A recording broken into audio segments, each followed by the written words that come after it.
Me desmayé en el trabajo. Los médicos llamaron a mis padres. Ellos lo ignoraron. Mi hermana publicó una foto en Facebook, pero lo que siguió fue aún más cruel. Soy Fernanda, de Guadalajara, y no sé ni por dónde empezar a contarles esto. Un peso helado me oprime el pecho cada vez que intento ordenar los recuerdos, como si mi propio cuerpo se negara a revivir la humillación. Siento un nudo en la garganta, amargo y persistente, que amenaza con ahogarme en una oleada de rabia e impotencia. Supongo que todo empieza con mi familia, o mejor dicho, con el circo de 3 pistas que llaman familia. Siempre ha sido complicado, un eufemismo que apenas roza la superficie del caos emocional que ha sido mi vida. Especialmente con mi hermana menor, Valeria, la reina del drama, la princesa de las selfies, la diosa del filtro Valencia. Su vida, amigos, es un puto feed de Instagram, lo juro. Para ella, si no está documentado en las redes sociales, bañado en likes y comentarios aduladores, simplemente no ha sucedido. Vive en una realidad fabricada, una performance constante para sus seguidores, una máscara tras otra. Y mis padres, bueno, digamos que son su público cautivo, sus fans número 1, los patrocinadores oficiales de su delirio narcisista. Siempre alimentando su ego, riéndose de sus gracias con una condescendencia que me revuelve el estómago, justificando sus estupideces con un es que es joven, que, después de 25 años, suena más a excusa barata que a explicación. Desde que tengo memoria, Valeria ha sido la niña de oro, la perfecta, la que saca 10 sin despeinarse, la que nunca hace nada mal, al menos no en sus ojos ni en los de mis papás, cegados por un brillo artificial. Recuerdo las cenas familiares, el aire denso cargado de expectativas, la mirada de aprobación de mis padres fija en ella mientras recitaba sus logros académicos, sus conquistas sociales, sus anécdotas triviales elevadas a la categoría de hazañas épicas. Yo, en cambio, siempre he sido la oveja negra, la rara, la que estudia una carrera inútil, según ellos, claro, porque el arte no paga las facturas, según su miope visión del mundo, la que trabaja duro, la que se esfuerza por construir algo real, tangible, más allá de la fachada virtual. La que, por alguna razón, nunca les merece una mirada, un comentario, un mínimo reconocimiento. No sé, tal vez porque no me paso el día haciendo duckface o grabando TikToks ridículos, porque prefiero la quietud de un libro a la estridencia de las redes sociales, la compañía de mis amigos de verdad, de carne y hueso, a la de los followers virtuales que inflan el ego de mi hermana como un globo a punto de estallar. Prefiero la autenticidad, la imperfección, la vida real con sus luces y sus sombras, a la farsa constante que Valeria proyecta al mundo. Nunca hubo una gran conexión entre nosotras, eso es cierto. Desde pequeñas, la distancia se fue abriendo como una grieta, alimentada por la desigualdad en el trato, por la constante comparación, por la envidia soterrada que yo misma me negaba a reconocer. Siempre ha sido una relación tensa, llena de indirectas venenosas disfrazadas de bromas, de comparaciones odiosas que me dejaban un sabor amargo en la boca, de silencios incómodos en las cenas familiares, donde el tintineo de los cubiertos parecía amplificar la distancia que nos separaba. Pero hasta este incidente, hasta esta locura desatada que ha puesto mi mundo patas arriba, pensé que al menos existía un mínimo de respeto, un mínimo de preocupación, una pizca de sororidad enterrada bajo capas de resentimiento. Ingenuidad la mía. Ahora, mirando hacia atrás, con la herida aún abierta y supurando dolor, me doy cuenta de que estaba viviendo en una fantasía. Una fantasía donde mi familia era normal, donde mi hermana, a pesar de todo, en el fondo, me quería. Y donde mis padres, aunque distraídos, absorbidos por el torbellino de Valeria, se preocupaban por mí, por mi bienestar, por mi felicidad. Ja, qué ilusa, qué estúpida, este incidente, esta explosión, esta detonación nuclear en el centro de mi vida, me abrió los ojos de golpe, arrancándome de cuajo la venda que me impedía ver la cruda realidad. Y la realidad, amigos, es que estoy sola. Completamente sola, abandonada en un desierto emocional, rodeada de las ruinas de lo que alguna vez creí que era mi familia. Y no sé qué hacer. De verdad que no lo sé. Me siento perdida, a la deriva, como un barco sin timón en medio de una tormenta. Necesito una opinión externa, una voz ajena que me ayude a entender, a ordenar el caos, a encontrarle sentido a este sinsentido. Necesito saber si estoy loca, si exageré, si soy la villana de esta historia, como ellos ahora me acusan. Porque ahora mismo, mi cabeza es un torbellino de emociones contradictorias, un campo de batalla donde la rabia, la tristeza, la decepción y la confusión luchan sin cuartel, y no puedo pensar con claridad. No puedo respirar. La tensión en casa era una entidad palpable, un huésped invisible que se sentaba a la mesa con nosotros, observándonos con ojos fríos y calculadores. No era solo Valeria y sus bromas, era la atmósfera enrarecida, el aire denso cargado de expectativas incumplidas y reproches silenciosos. Era la forma en que mi madre apretaba los labios cuando yo hablaba de mis proyectos, la mirada ausente de mi padre, perdido en algún recuerdo glorioso de la infancia de Valeria, la niña prodigio, la estrella que eclipsaba cualquier intento mío por brillar con luz propia. Valeria, por supuesto, era la maestra de ceremonias de este circo macabro. Sus bromas no eran inocentes, no eran producto de una personalidad extrovertida y juguetona. Eran calculadas, diseñadas para humillarme, para recordarme mi lugar en la jerarquía familiar. El último peldaño, el sótano oscuro donde se guardan los trastos viejos e inútiles. Recuerdo una vez, durante una cena con amigos de la familia, que Valeria sacó a relucir la historia de cómo, de pequeña, me había caído en una alberca llena de lodo. Lo contó con todo lujo de detalles, imitando mis gestos de pánico, mi llanto desconsolado, la forma en que el lodo se me había pegado al pelo como una segunda piel. Las risas de los invitados resonaban en mis oídos como un eco macabro, mientras yo sentía el calor de la vergüenza subirme por el cuello, tiñéndome las mejillas de un rojo furioso. Mis padres, por supuesto, se unieron a la carcajada general. «¡Ay, Fernanda, siempre tan torpe!», exclamó mi madre, con una sonrisa condescendiente que me geló la sangre. Mi padre, con la mirada fija en Valeria, asintió complacido. «Sí, siempre ha sido un poco especial», añadió, con un tono de voz que dejaba entrever una mezcla de lástima y fastidio. En ese momento, quise desaparecer, fundirme con la silla, convertirme en invisible. Sentí una opresión en el pecho, una dificultad para respirar, como si una mano gigante me apretara el corazón. Me excusé y me fui al baño, donde me encerré a llorar en silencio, tragándome las lágrimas amargas de la humillación. Otro episodio, que aún hoy me revuelve el estómago, fue el día de mi graduación universitaria. Había trabajado duro, sacrificando horas de sueño, fines de semana, momentos de ocio, para conseguir mi título. Era un logro importante para mí, un símbolo de mi esfuerzo, de mi perseverancia, de mi capacidad para superar las adversidades. Esperaba, ingenuamente, que mi familia compartiera mi alegría, que se sintieran orgullosos de mí.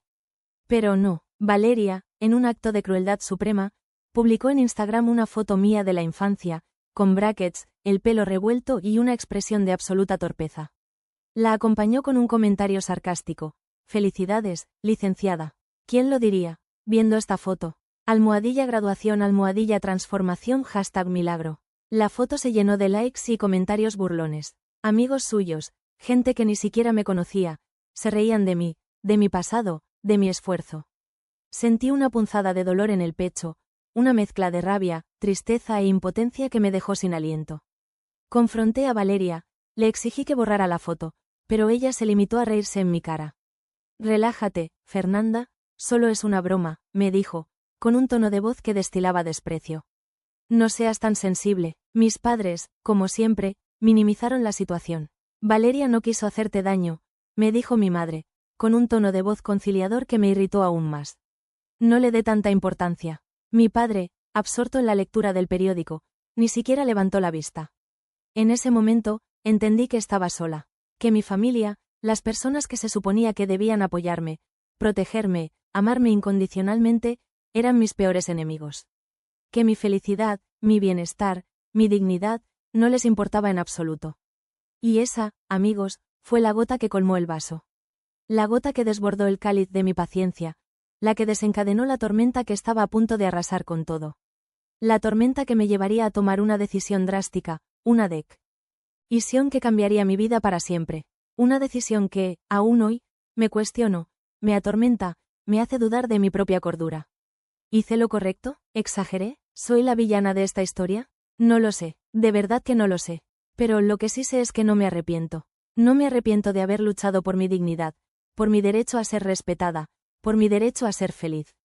No me arrepiento de haberme defendido, de haberles mostrado a todos, a mi familia, a mis amigos, al mundo entero, la verdadera cara de Valeria, la reina del drama, la princesa de las selfies, la diosa del filtro Valencia.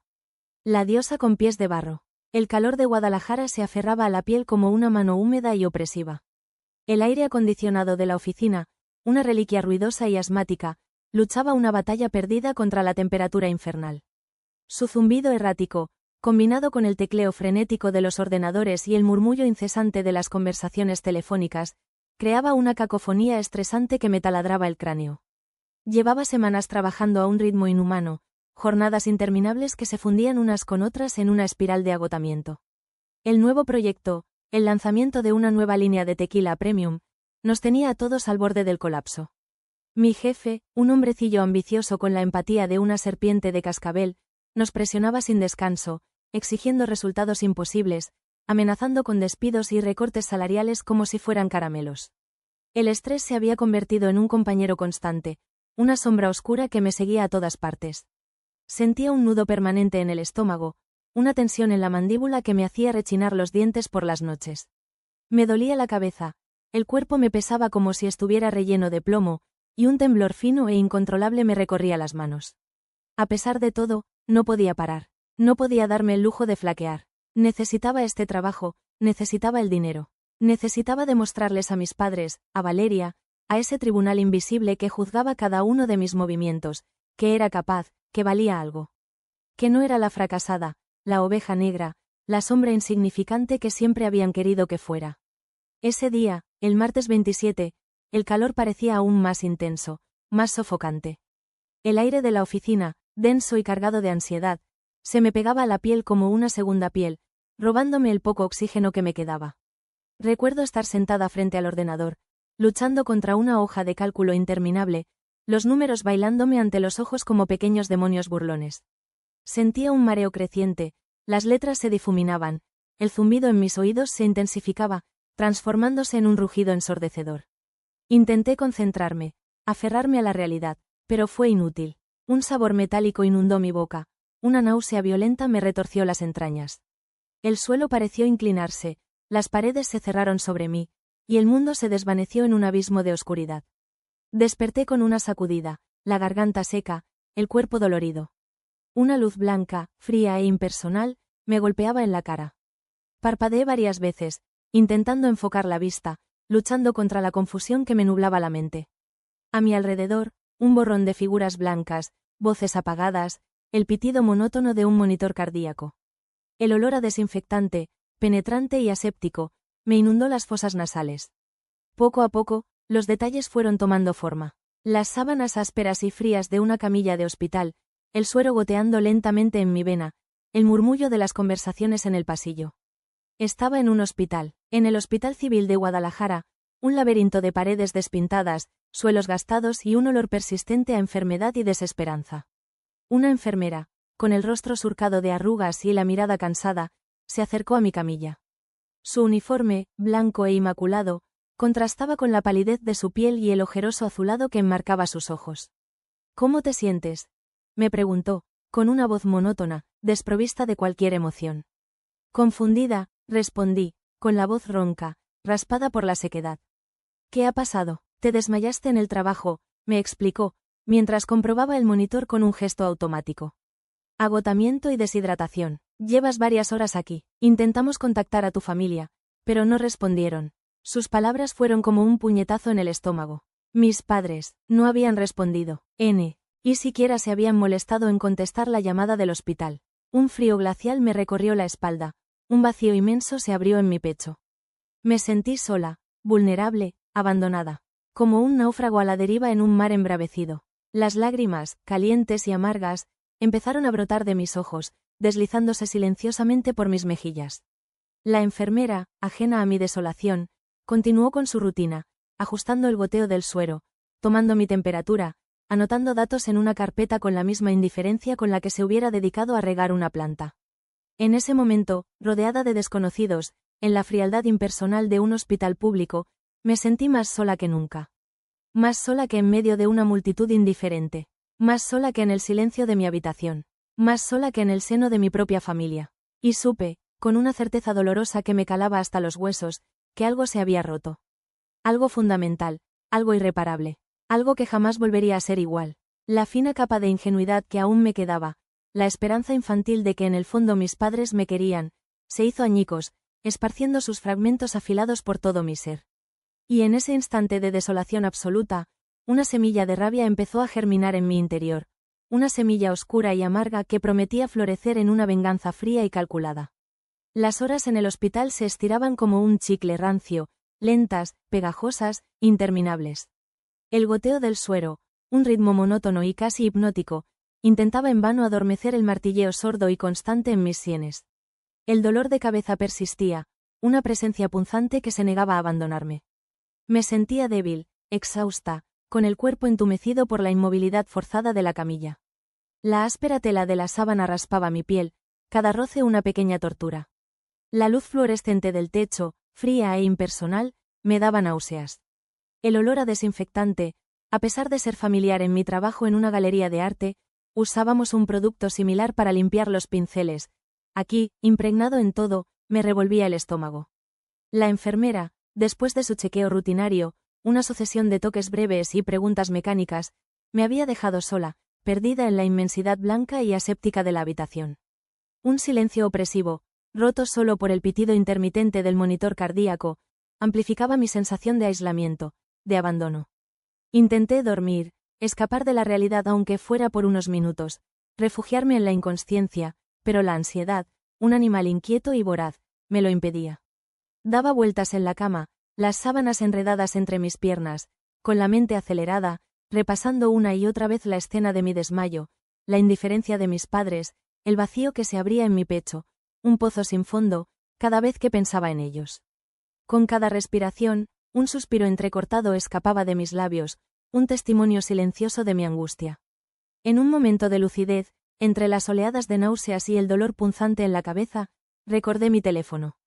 Lo busqué a tientas entre las sábanas, con los dedos temblorosos, torpes. La frialdad del metal contra mi piel me produjo una pequeña descarga, una sensación casi reconfortante en medio del entumecimiento general. Lo encendí, la pantalla iluminando mi rostro con una luz azulada y fantasmal. Un aluvión de notificaciones inundó la pantalla, pequeños cuadrados vibrantes que me asaltaban con su urgencia silenciosa. Mensajes de compañeros de trabajo, preocupados por mi ausencia, algunos con emojis de caritas tristes y otros con preguntas directas. ¿Estás bien? ¿Qué te pasó? ¿Necesitas algo? Un par de llamadas perdidas de mi jefe, seguramente furioso por el retraso del proyecto. Imaginaba su voz chillona y sus reproches cargados de impaciencia. Fernanda, ¿dónde demonios estás? Tenemos una fecha límite, el tequila no se embotella solo. Y entonces, entre la maraña de notificaciones, la vi. La notificación que me geló la sangre, que me paralizó el corazón, que me robó el aliento.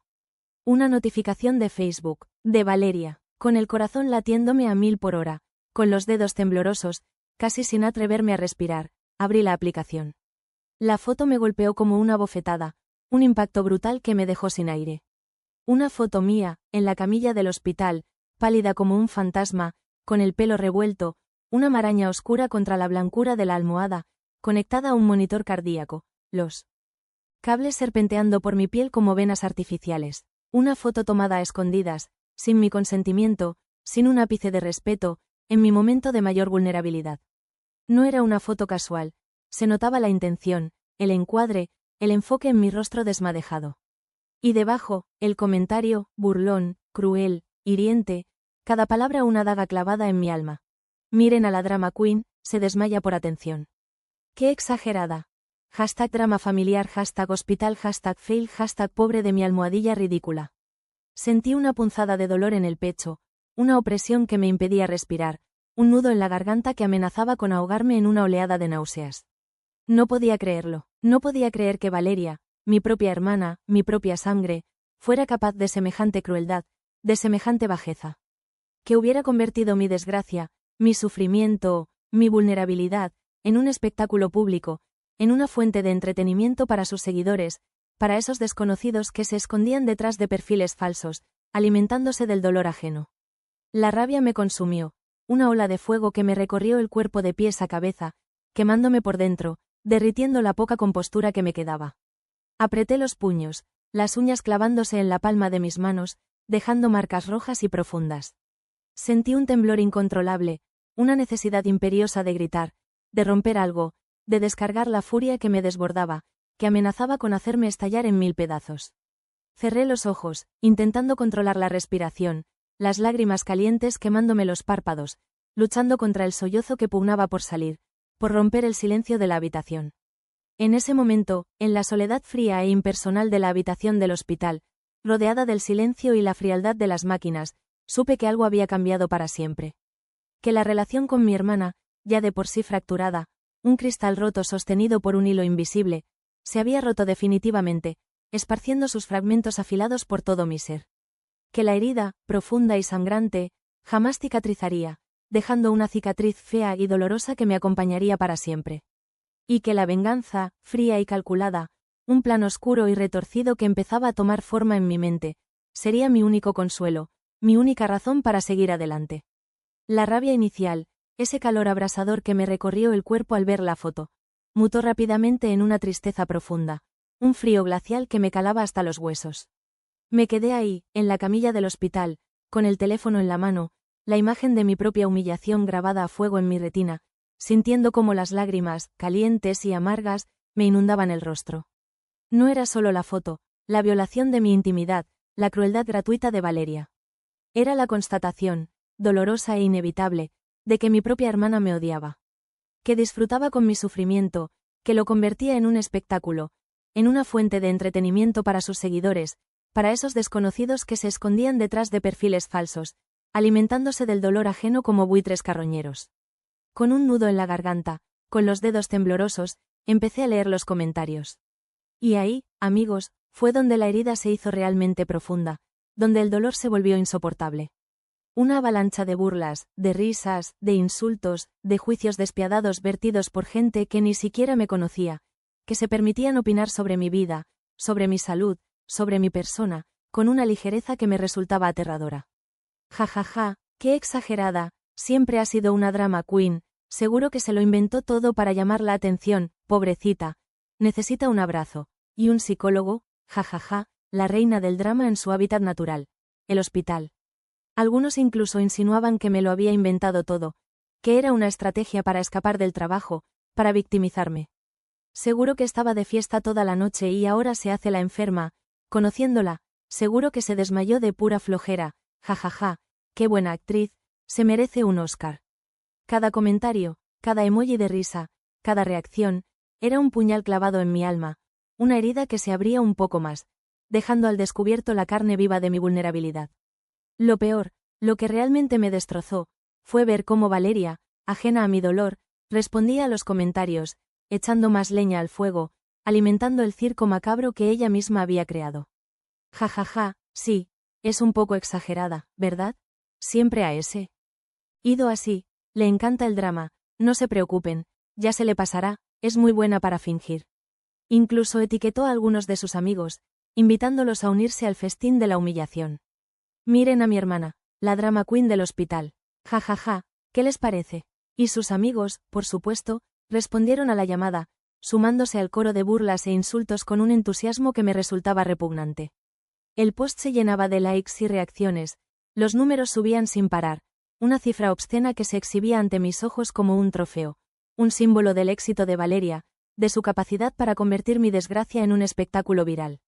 Y mientras veía cómo mi humillación se convertía en un meme, en una broma, en un entretenimiento para las masas, sentí una ola de náuseas, un vacío en el estómago, una sensación de vértigo que me hizo cerrar los ojos, aferrándome a las sábanas como si fueran la única tabla de salvación en medio de un naufragio.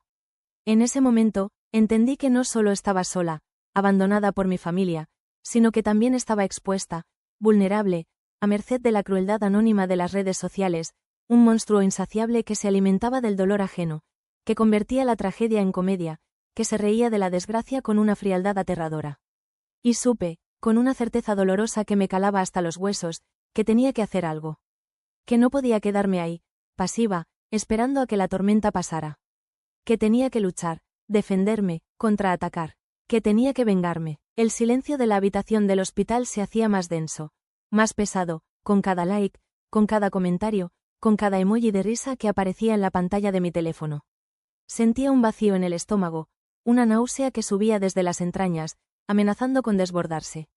La rabia inicial, ese fuego que me había consumido, se había transformado en una frialdad gélida, una calma aterradora que me recorría el cuerpo como una corriente eléctrica. Cerré los ojos, intentando bloquear las imágenes, las palabras hirientes, el eco de las risas burlonas que resonaban en mi cabeza. Respiré hondo, 1, 2, 3 veces, intentando controlar el temblor que me recorría el cuerpo, la necesidad imperiosa de gritar, de romper algo, de descargar la furia que me oprimía el pecho. Pero no iba a darles ese gusto. No iba a alimentar el circo macabro que Valeria había montado. No iba a convertirme en el monstruo que ellos querían que fuera. Abrí los ojos, la mirada fija en el techo, en la luz fluorescente que me cegaba, en la textura rugosa del yeso despintado. Tenía que pensar, tenía que actuar con frialdad, con inteligencia.